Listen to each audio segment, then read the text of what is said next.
Levallois. Et c'est vrai que David Noël va vouloir briller face à son ancien club, c'est normal. David Noël qui était capitaine ici à Paris. Autre duel explosif avec des étincelles ce soir, le duel d'arrière avec Boccolo, les BNB d'un côté et puis les A et D de l'autre, Albici notamment. Showtime Guarantee avec Boccolo qui cherche un peu son adresse dans ce début de saison, mais c'est une locomotive, joueur rapide, athlétique, grand défenseur. Et à côté de lui, Dwight Bikes qui est la révélation de ce début du championnat. Il arrive un peu de nulle part, ce jeune joueur qui est le 6e meilleur marqueur de notre Pro A.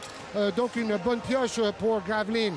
En face, nous avons à gauche Andrew Albici qui a joué à Gravelines et qui a réussi une grosse saison, presque 12 points par match la saison dernière. À droite, Antoine Dio, 2e meilleur marqueur de la Pro A, auteur de 33 points sur notre antenne il y a 2 semaines contre Strasbourg.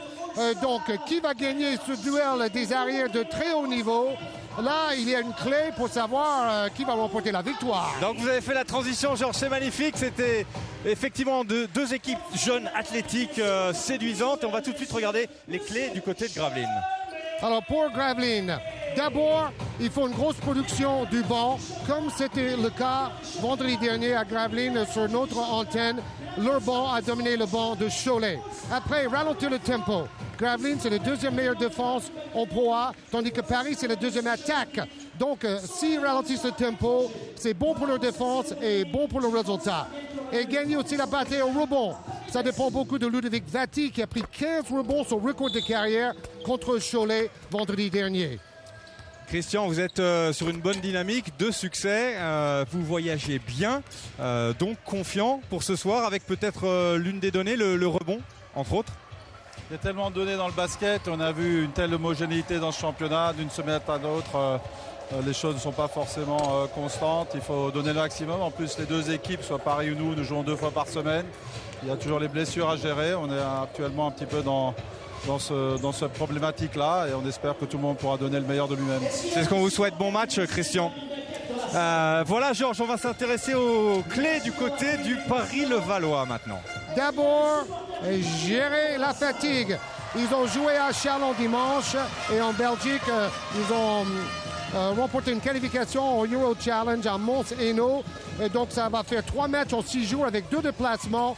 Paris doit gérer la fatigue et, comme on a dit tout à l'heure, gagner la bataille des arrières. Si Dio et Albici dominent Boccolo et Bikes, c'est un grand pas vers la victoire pour les Parisiens. Et dernière chose, profiter de la grande forme de Sean May et Jawad Williams. Sean May, 31 points, 11 rebonds, MVP de la semaine au Euro Challenge. Et Jawad Williams était dans le Money Time, l'homme décisif. Christophe, en ce moment, Paris, il y a des hauts et des bas. Ce soir, il faut que ça soit haut face à Gravelines. Très haut, très très haut.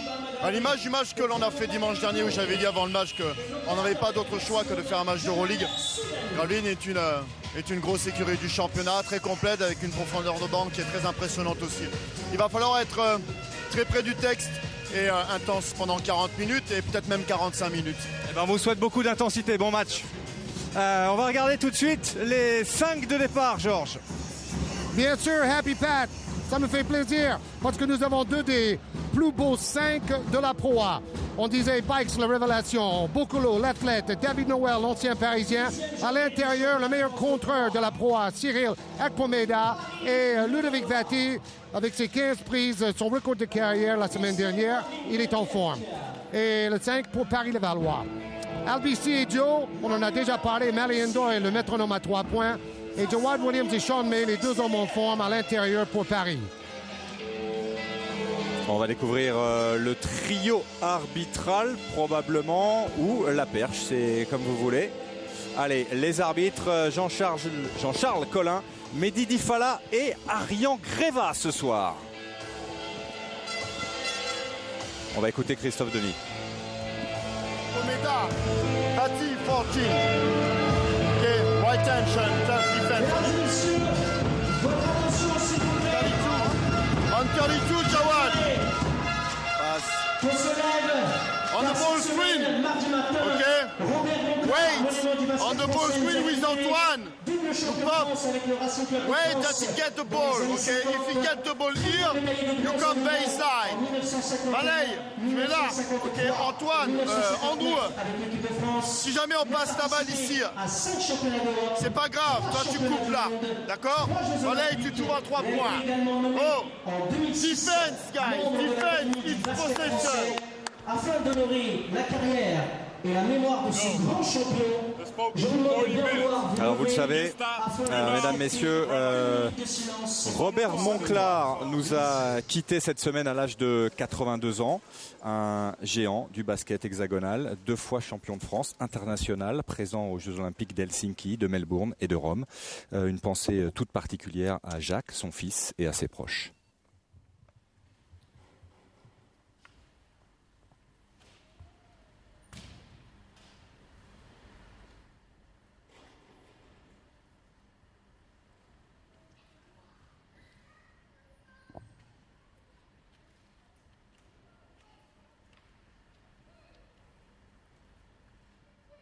Merci. Un grand Racing Man, Robert Monclar. Il ne faut pas oublier que l'équipe de Paris-Levallois était anciennement le Paris Basket Racing. C'était un grand monsieur et un grand homme du basket. Jacques, son fils, aussi Racingman. Joigny, représentant de la marque Mitsubishi. Et votre serviteur aussi, donc ça me touche particulièrement. Nouveau partenaire du Paris-Levallois. Allez, le coup d'envoi dans quelques instants. Alors que vous assistez à un coup d'envoi fictif, il faut savoir qu'à propos de maillots, eh bien, certains des maillots du All-Star ont été remis aussi à certains des sélectionnés, puisqu'ils sont nombreux ce soir sur le parquet à être sélectionnés pour le All-Star, que vous aurez la chance d'animer, Georges, et que j'aurai la chance de commenter avec Jacques justement et Edwige Lawson. Ce sera le 30 décembre.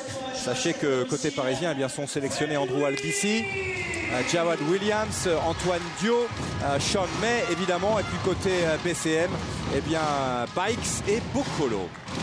Le coup d'envoi dans quelques secondes. Proa, 10e journée. Paris-Levallois qui reçoit Gravelines. Une seule victoire d'écart entre ces deux formations qui jouent, qui évoluent et qui souhaitent s'installer dans le top 4. Ludovati et le premier palier. Georges, ça sera intéressant, le duel aussi près du cercle, hein, parce qu'il y a de sacrés clients. C'est ça, on n'a pas les arrières, mais entre Vati et Sean May, quel beau duel également. Dio contre Bokolo, il y a des beaux duels partout sur le terrain. Exactement, Sean May, c'est réussi. Le meilleur marqueur de la Pro avec plus de 20 points de moyenne. Sean May qui dégaine d'entrée. Et la meilleure évaluation. Et MVP de la semaine au Euro Challenge avec la qualification de Paris à Mons Hainaut mardi soir. Et meilleur rebondeur de son club avec quasiment 8 rebonds par match. Ça, c'était bien joué aussi à l'intérieur avec Ludovati. Oui, 2 fois il est servi avec ses 2 pieds dans la peinture, en excellente position pour enchaîner le petit bras roulé. Andrew Albisi avec Malay Ndoye, Antoine Dio qui a pris feu la semaine dernière, enfin c'était il y a 2 semaines avec ses 33 points. À Coubertin contre Strasbourg. Et là par contre il fait une très mauvaise passe à Jawad Williams. Bikes qui a bien travaillé, qui est resté précis dans ses déplacements et dans son shoot. Ça va être le match des dragsters, hein, parce que Bikes il est presque aussi rapide que LBC. Et puis Bokolo et Dio sont assez véloces également. Et vous l'avez fait exprès, Bikes et Dragster. Ben, c'est du talent. C'est du talent, Georges. Mais ce qui est incroyable avec ce Dwight Bikes, c'est que quand il est arrivé à Gravelines, on croyait qu'il allait avoir un petit rôle. On ne connaissait pas le joueur. Il a su gagner du temps de jeu et là adresser un ballon quasi parfait à Ludovati qui fait un énorme début de match. Ludovati, 8-2 déjà, belle entame du BCM. Oui, mais ça montre aussi que parfois Sean May est assez faible en défense. Il se concentre surtout sur le jeu offensif avec beaucoup de bonheur. Dio, côté opposé, Albisi face au cercle, la bonne passe et le pour Jawad Williams. Le dunk de Jawad Williams. 28 points à Chalon-sur-Saône dimanche dernier. Et là, une passe parfaite. Yannick Bokolo pour Ludovati encore. Ballon ressorti. Cette fois, c'est Bikes à l'extérieur. Et ça fait bouche. Bon, on sent qu'il joue avec une confiance absolue dans ses talents et dans son shoot. Oh, la réponse de Jawad Williams. Quel début de match, Georges. Exceptionnel au niveau de l'adresse. Bon, Noël est dans le 5, justement parce qu'il est surmotivé face à son ancien club et ses anciens coéquipiers de North Carolina. Mais cette saison, il a un tout petit rôle et des toutes petites stats dans une équipe de Gravelines qui a un gros banc et un effectif très copieux. Oui, vous parlez des stats, hein. Il tourne à moins de 4 points par match, un peu plus de 2 rebonds, un peu plus d'une passe décisive. C'est vrai qu'il a un temps de jeu réduit par rapport à ses précédentes saisons en Pro A. Antoine Dio qui renverse Albici, un ballon qui vient buter sur son pied. Yannick Boccolo avec Bikes. Ouais, Dwight Bikes toujours. les deux équipes remontent très vite le terrain. Boccolo, c'était dans vos clés, Georges, hein, être capable de ralentir les attaques adverses. Akpomeda tout seul, personne pour défendre sur Cyril Akpomeda qui forcément tire parti de la situation. Et c'est un autre ancien Parisien qui doit être particulièrement motivé. Il a connu la naissance de Paris-Levallois. Le ballon toujours, la faute de Dwight Bikes sur Jawad Williams. Et plus 8 déjà d'entrée pour le BCM. Oui, un très bon début de match, beaucoup de concentration. C'est vrai que Christian Moncio m'a dit avant le match qu'il a quelques questions par rapport à certains joueurs qui ont connu des petites blessures et qui n'ont pas pu s'entraîner normalement cette semaine. J.K. Edwards devrait faire son retour, mais on ne sait pas s'il va jouer 2 minutes ou 15 minutes. Oui, c'est ce qu'il nous disait tout à l'heure. Hein, il devait gérer aussi le tempo, c'est-à-dire 2 matchs par semaine, quelques petits bobos, quelques blessés. Oui, Gravelines a perdu contre Nancy en Euro Challenge, mais garde sa qualification déjà en poche, comme Paris. Donc ça, c'est une bonne nouvelle pour le basket français. Et si Le Mans et Cholet gagnent à la maison la semaine prochaine, ils vont être qualifiés en Eurocup pour le deuxième tour. Une autre bonne nouvelle.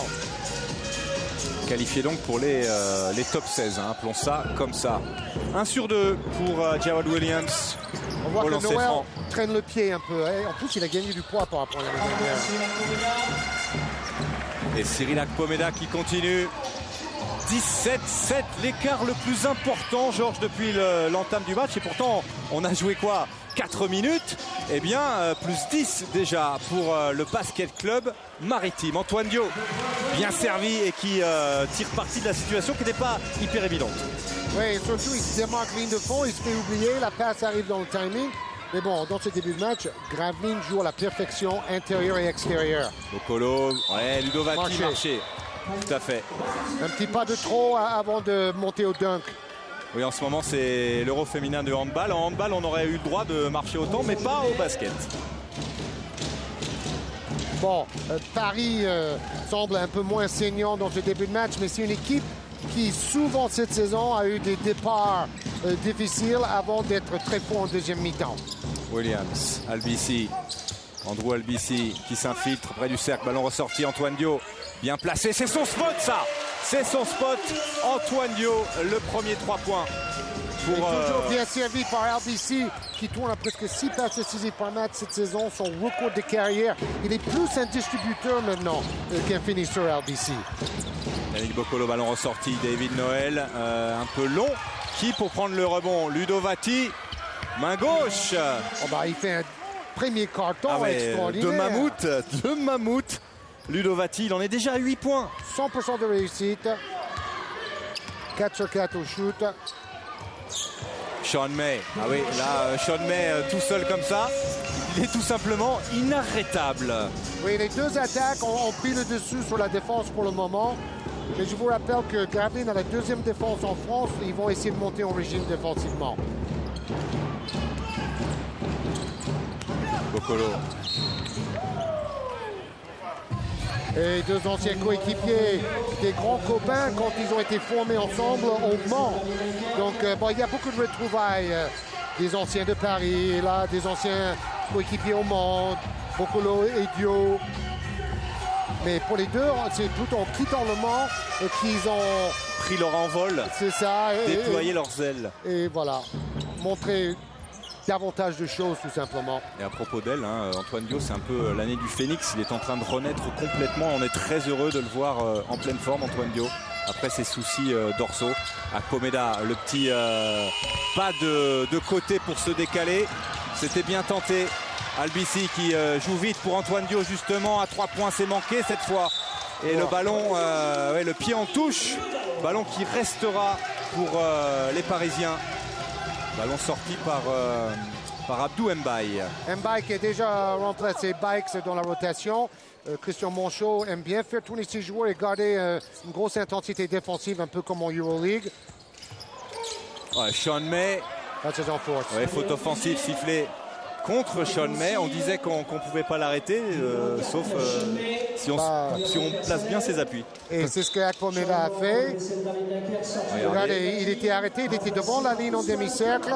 Akpomeda, je disais, meilleur contreur. Il est 3e meilleur contreur du championnat, pour être plus précis. Le meilleur contreur, c'est Rudy Gobert, que nous allons découvrir en profondeur dans l'Indy Basket.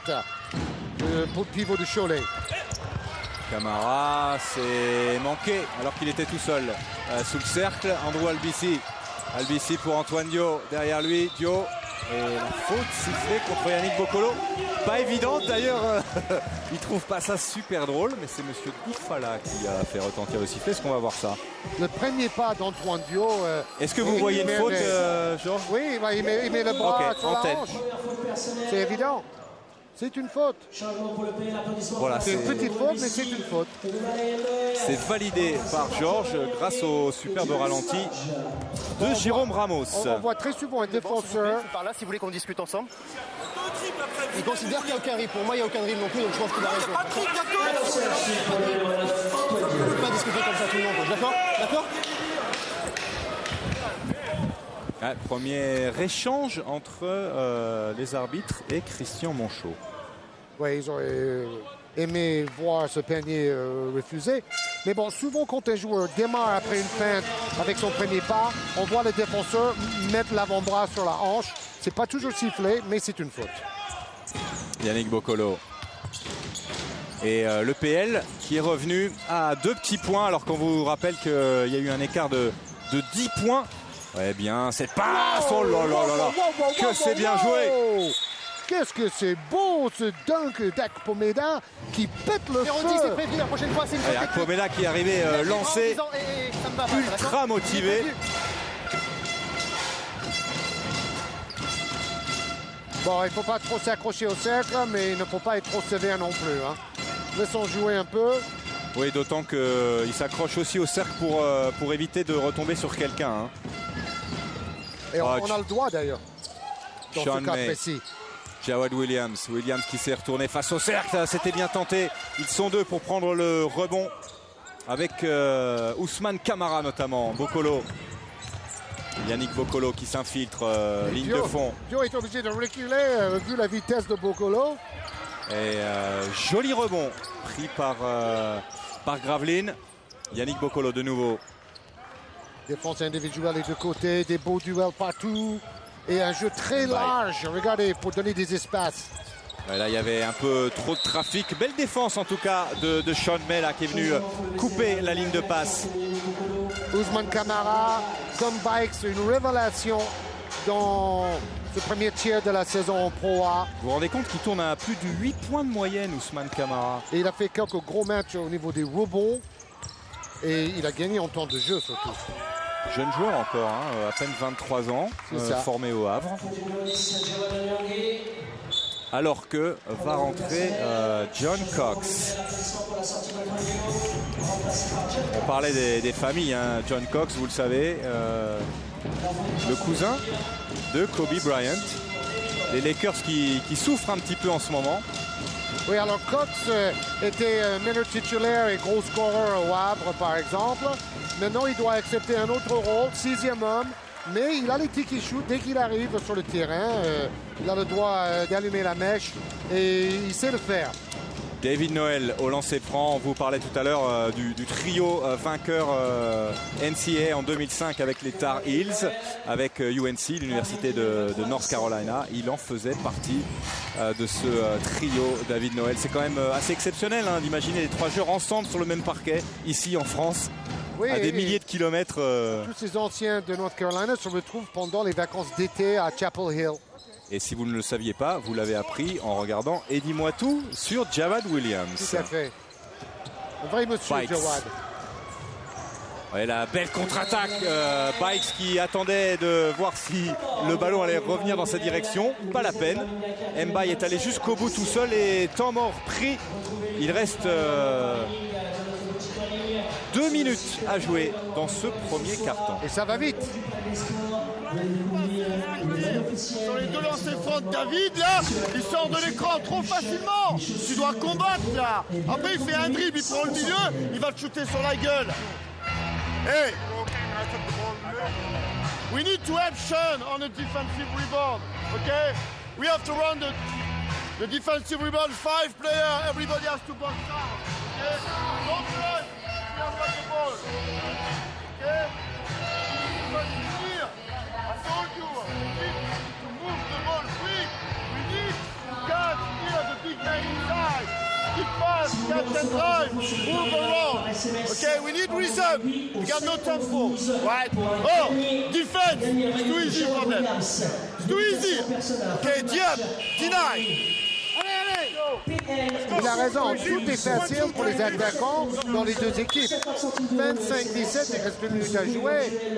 2 équipes avec une adresse exceptionnelle, mais surtout une circulation de balle et alternance intérieur-extérieur très bien fait. Georges, vous parlez évidemment du temps mort parisien, puisqu'on a eu un petit peu les images de Christian Manchot, mais c'est ce que disait Christophe Denis. Il parlait du box art, des écrans retard au rebond. Notamment. Oui, et surtout de mieux défendre, parce que tout a l'air facile pour les attaquants germanois. C'est-à-dire que Paris était revenu à une possession, 2 points, et puis de nouveau, eh bien, il y en a 8 d'écart, 8 en faveur du BCM, 25-17. Il faut dire qu'il y a une ambiance très feutrée dans la salle de Levallois. Les assez appels feutré. de pied au public parisien n'ont pas encore été entendus, mais j'espère que ça va venir un jour, parce que cette équipe mérite d'avoir une salle pleine pour chaque match. Surtout avec une pareille affiche. Hodge. Bon, c'est à 19h15, c'est dans la région parisienne, c'est compliqué pour circuler, mais oups, faut venir. Problème de circulation pour Bikes d'ailleurs. Le freinage surtout. Exactement, c'est la neige, ça doit être ça. Cox en défense, ça suffit pour l'instant. Alors Mbaye attaque avec beaucoup d'agressivité. C'est le même cas que Bokolo. Là, on a vu les glissades de Bikes. Il pédale dans la choucroute, là. Noël, c'est manqué. Cox.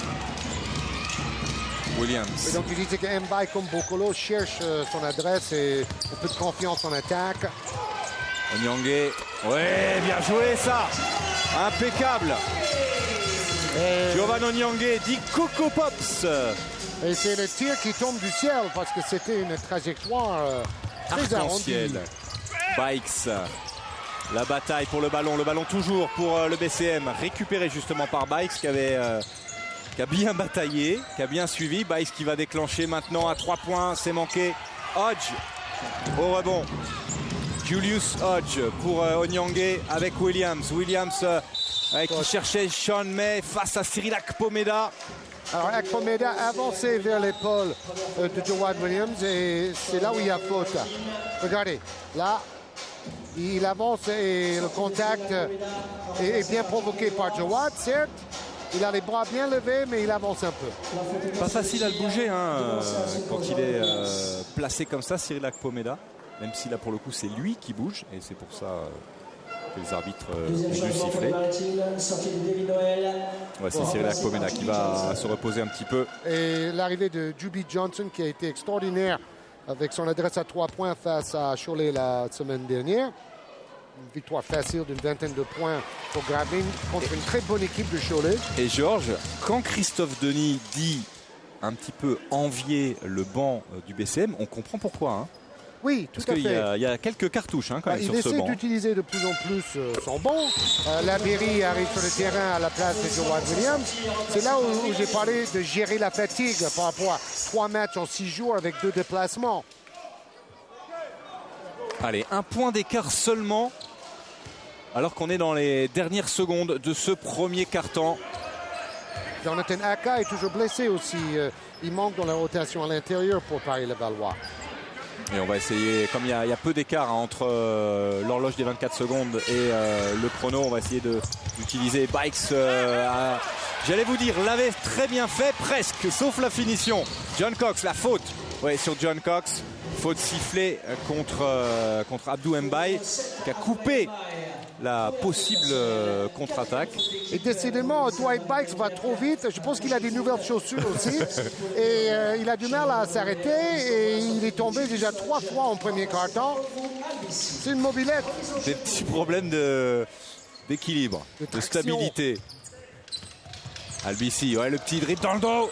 Et là, superbe passe pour Labéry. Un peu surpris le jeune Labéry de récolter le ballon dans de si bonnes conditions. Fin de ce premier quart-temps. Plutôt intéressant, voire même passionnant, avec un tout petit point d'écart, simplement un petit point de retard pour le Paris-Levallois. Bref, on en est qu'au début de nos émotions, Georges. 24-25.